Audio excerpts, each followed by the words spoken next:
Assalamualaikum warahmatullahi wabarakatuh.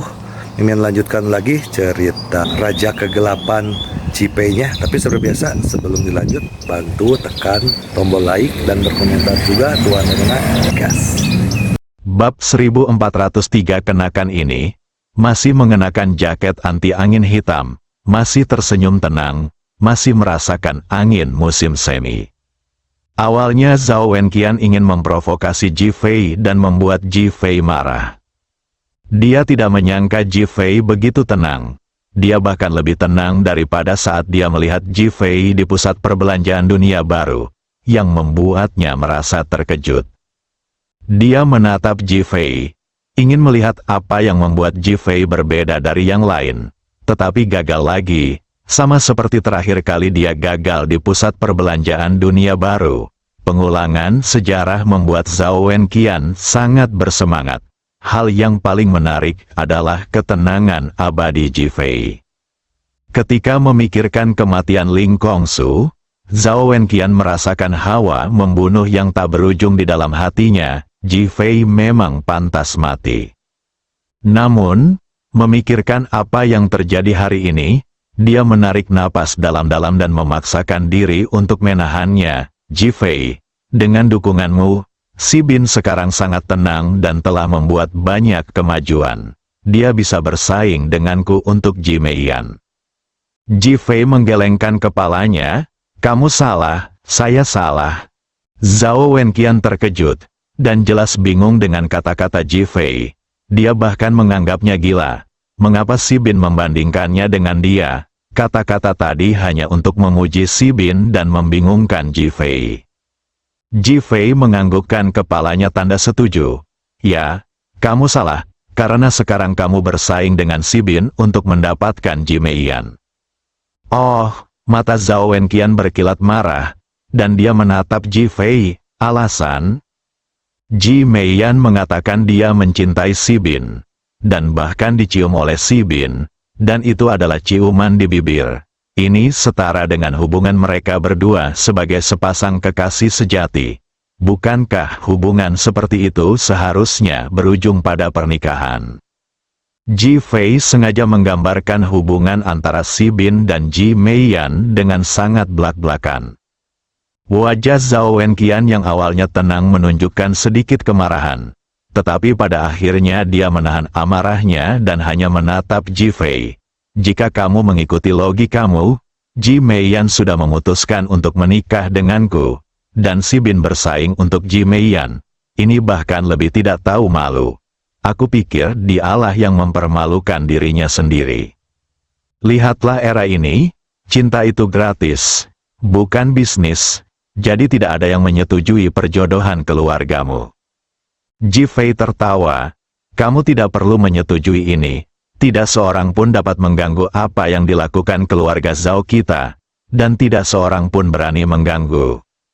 Zhao Wenqian menunjukkan sikap mendominasi. Ji Fei menatap Zhao Wenqian dan tiba-tiba tersenyum. Ia menyebut perjodohan karena ingin memberitahu mereka bahwa perjodohan antara ayah dan ibu mereka adalah salah dan tidak ada salahnya mereka kawin lari demi cinta. Namun, dia tidak menyangka Zhao Wenqian tidak mengerti, dan dia sangat bertekad untuk menikah. Dia bahkan berkata dengan arogan bahwa tidak ada yang berani ikut campur dalam urusan keluarga Zhao, dan mengacungkan jempol kepada Zhao Wenqian. Apakah keluarga Zhao mu benar-benar sehebat itu? Ya, keluarga Zhao kita hebat. Kemarahan Zhao Wenqian juga meningkat dan dia tidak lagi sopan. Jika kamu memang hebat, mengapa kamu tidak membantu ketika keluargaku musnah?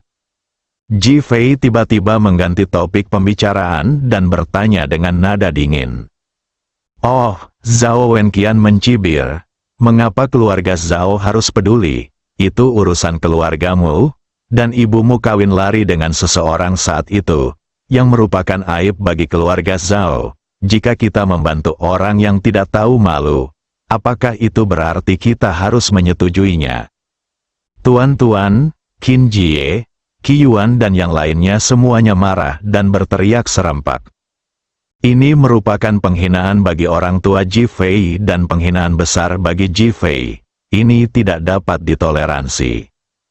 Namun Ji Fei melambaikan tangannya dengan lembut, memberi isyarat kepada Qi Yuan dan yang lainnya untuk diam. Dia menatap Zhao Wenqian dengan serius dan bertanya, apakah ini pendapatmu atau mewakili pendapat keluarga Zhao Mu? Zhao Wenqian melihat Ji Fei hendak marah, tetapi dia sama sekali tidak takut. Sebaliknya, dia mendengus dingin, jangan pedulikan siapa yang mengatakan itu. Ini faktanya, jika kamu tidak yakin, kamu bisa langsung mengatakannya. Nadanya menghina dan provokatif, Qi Yuan melangkah maju, namun ia takut karena tatapan Ji Fei.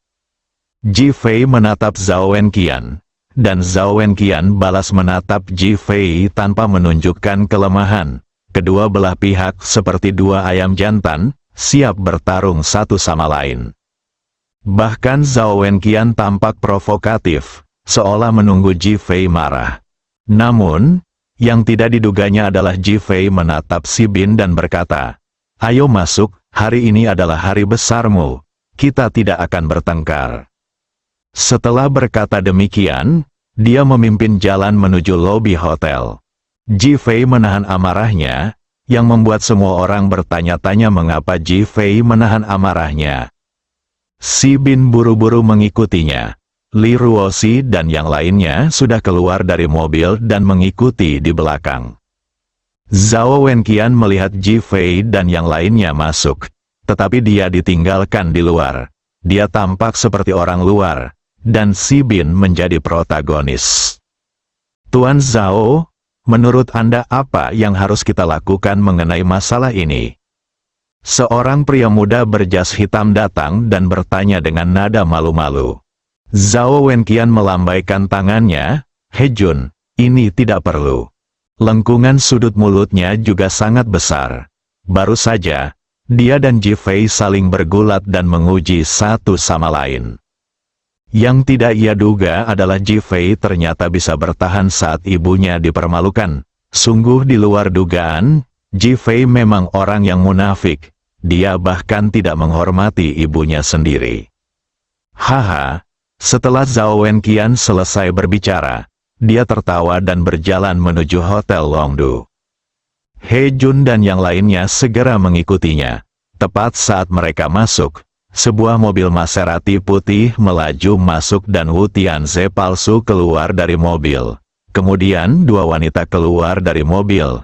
Satu adalah Dong Lan dan yang lainnya adalah Han Lu. Dong Lan mengenakan gaun malam berwarna ungu, tampak anggun dan elegan, penuh pesona. Han Lu mengenakan congsam merah yang membalut tubuhnya yang ramping dan seksi. Sosoknya yang berlekuk-lekuk tampak akan merenggangkan congsam tersebut.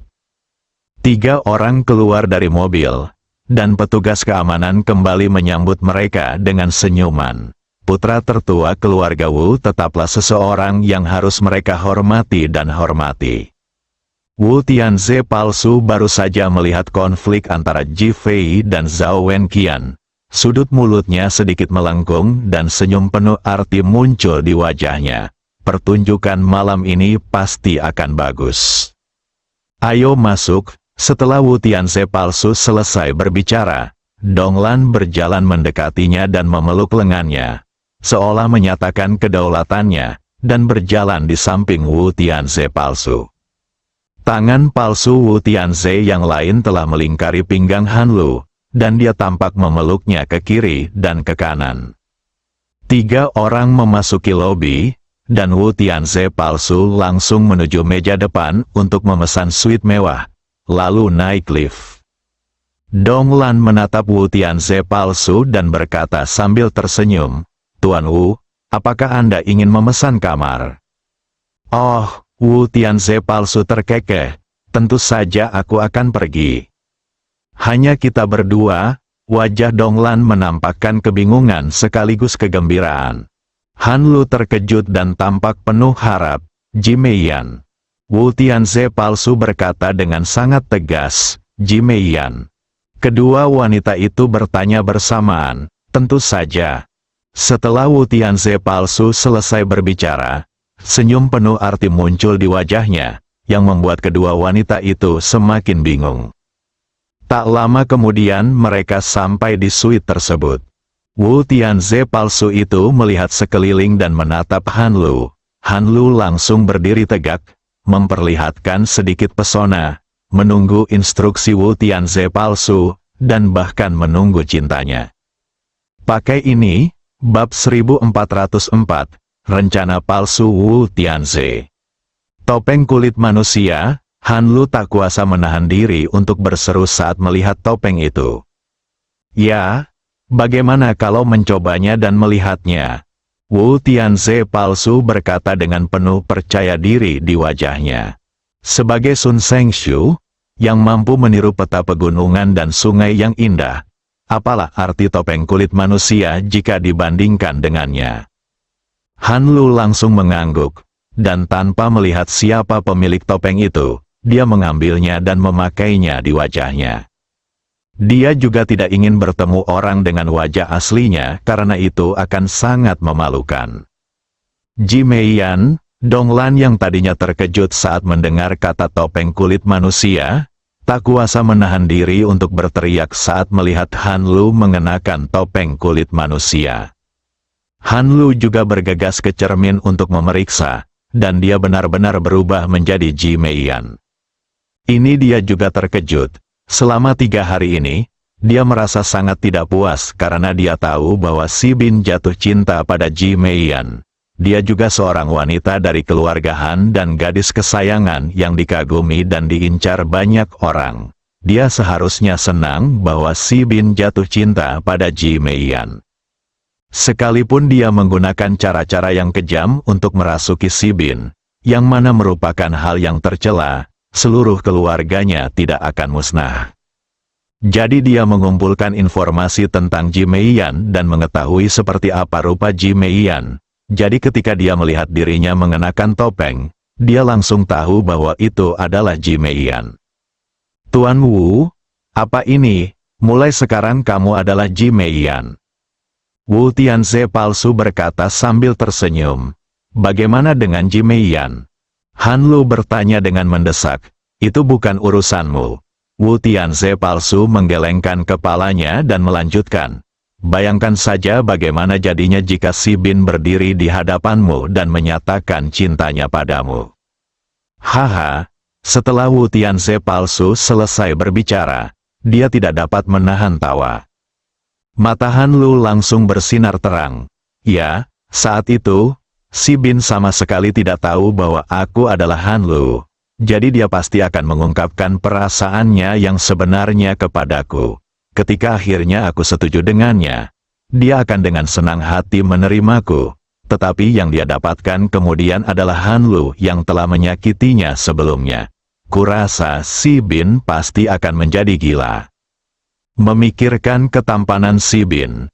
Bahkan jika dia tetap menjadi Ji Meiyan selama sisa hidupnya, itu tetap akan membuatnya puas.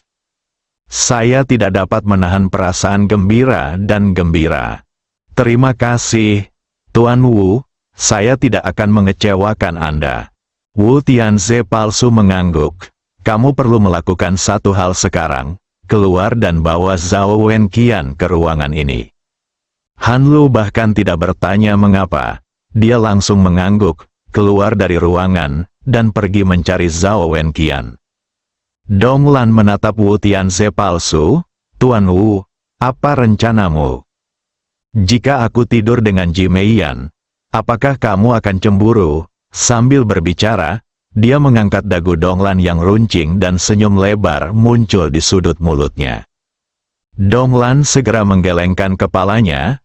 Aku tidak keberatan. Aku hanya mainan Wu Shao. Wu Shao bisa mencintai siapapun yang dia inginkan. Kamu wanita yang cerdas. Aku suka wanita sepertimu, kata Wu Tianze palsu. Donglan gembira mendengarnya. Terima kasih, Tuan Wu. Aku lebih suka kamu saat kamu genit di ranjang. Tuan Wu, Donglan segera memanggil dengan suara genit. Wu Tianze palsu memeluk Donglan dan mulai memanfaatkannya dengan tangannya. Saat ini, dia sudah memikirkan bagian selanjutnya dari rencananya. Di sisi lain, Han Lu datang ke ruang perjamuan. Kemunculannya yang tiba-tiba langsung menarik perhatian semua orang. Zhao Wenqian melihatnya dan segera berjalan mendekat. Han Lu teringat pada rencana palsu Wu Tianze, dan langsung berpura-pura malu dan berbalik. Zhao Wenqian sekarang hanya punya satu ide, yaitu mengklaim kedaulatannya atas Ji Meiyan dan dia harus mendapatkannya. Melihatnya pergi, dia segera mengikutinya. Mereka berdua berjalan satu demi satu ke pintu kamar Wu Tianze palsu. Han Lu membuka pintu dan hendak menutupnya dengan cepat, tetapi Zhao Wenqian telah mencapai pintu, mendorongnya terbuka, dan mengikutinya masuk. Yang tidak dia duga adalah Wu Tianze palsu di ruangan itu menyerang Donglan. Ketika Zhao Wenqian melihat bahwa itu adalah Wu Tianze palsu, dia tidak bisa menahan diri untuk tidak mengerutkan kening dan bertanya, "Mengapa kamu ada di sini?" Ketika Wu Tianze palsu mendengar nada bertanya Zhao Wenqian, dia merasa sangat jijik. Jelas bahwa dia meremehkannya. Namun dia menahan amarahnya dan berkata sambil tersenyum, "Aku menunggumu, bukankah aku tidak sabaran?" Ada kilatan penghinaan di mata Zhao Wenqian. Meskipun Donglan adalah seorang bintang, di matanya, dia hanyalah seorang wanita yang ditinggalkan oleh Wu Tianze. Wu Tianze palsu itu terlalu hambar. Ekspresinya ini bahkan lebih merangsang bagi Wu Tianze palsu. Pikirannya sebelumnya muncul kembali di benaknya. Mengapa dia harus lebih mulia dari dirinya sendiri dan menjadi tuan muda keluarga Zhao? Dan mengapa dia harus menjadi Sun Sengshu dari jalan antik? Aku merasa makin tidak seimbang dan makin marah di dalam. Ji Meiyan, ikut aku.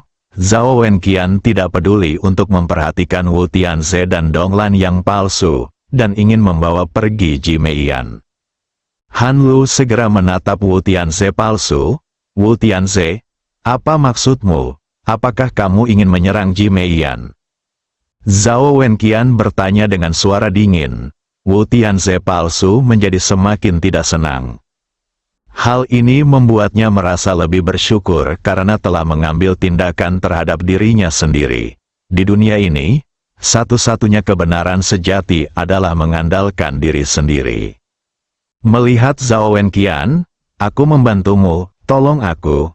Zhao Wenqian bertanya-tanya, "Lepaskan topengnya." Han Lu melepas topengnya. Zhao Wenqian melihat Han Lu, tetapi dia tidak mengenalinya. Dia tidak bisa menahan diri untuk tidak menatap Wu Tianze palsu dengan kaget. Siapa dia? Han Lu, oh, Zhao Wenqian teringat apa yang dikatakan Ling Haofeng sebelumnya dan tahu siapa Han Lu. Jadi dia adalah wanita yang menganiaya Si Bin. Tidak peduli seberapa tebal muka Han Lu, dia tidak bisa menahan diri untuk tidak tersipu.